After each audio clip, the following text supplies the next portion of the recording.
Les obstacles pour les soins en santé mentale pour les populations de LGBTQ+, je les mettrais comme dans deux catégories. Il y a les obstacles par rapport à l'accès tout court. Il y a aussi les obstacles, je dirais, par rapport à des soins qui sont, je dirais, efficaces, là, si je peux utiliser ce mot-là. Donc, par rapport au premier, je veux dire, on manque d'accès pour les soins en santé mentale pour tout le monde, partout, là.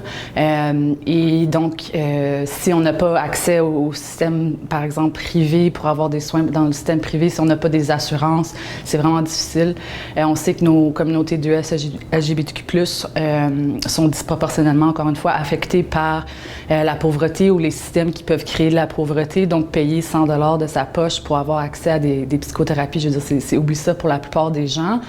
Et les temps d'attente sont vraiment longs, soit dans le privé, soit dans le système public. Puis, on ne sait pas vraiment sur qui on va tomber. On n'a pas beaucoup de personnes qui sont bien formées pour répondre de manière, je dirais, culturellement compétentes là, aux enjeux des personnes LGBTQ+, qui sont formées à nos réalités. Ils sont encore formés dans un système qui est super hétéro-cis-normatif, connaissent pas vraiment nos réalités. Et on l'entend souvent, c'est un peu devenu comme presque normal. Je veux dire, les gens vont se dire, je dois former la personne avec qui j'interagis, je dois lui expliquer des choses, ou je vais vivre la discrimination, je vais vivre des micro-agressions. Si on pense par exemple que j'ai besoin d'un peu de soins en santé mentale pour explorer des événements qui sont arrivés dans mon enfance, par exemple, super traumatiques. La personne qui m'est attribuée est super pertinente dans ce domaine-là, mais elle ne connaît rien sur l'identité de genre.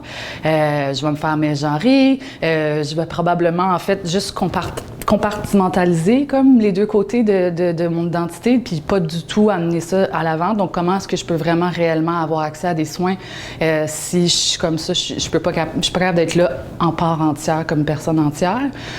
Ou on pense aux personnes racisées aussi, là, donc mettons que je suis une personne racisée, je trouve comme quelqu'un qui est super bien formé, qui connaît super bien les enjeux des communautés LGBT, mais pas du tout les enjeux là, que je peux vivre comme une personne racisée dans mon quotidien, comment ça peut avoir un impact là, dans mon quotidien. Encore une fois, je vais probablement compartimentaliser les deux aspects de mon identité, ce qui est à la longue pas très efficace. Et donc, la plupart des gens vont juste abandonner là, carrément.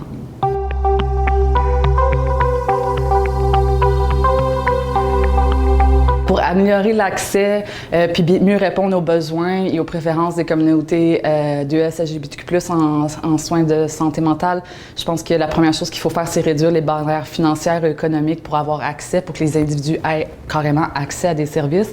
Il faut aussi améliorer la formation là, des fournisseurs en soins de santé pour que justement ils comprennent mieux comment les gens qui sont dans des positionnements sociaux, qui sont à l'intersection de plusieurs systèmes d'oppression peuvent justement vivre différents enjeux.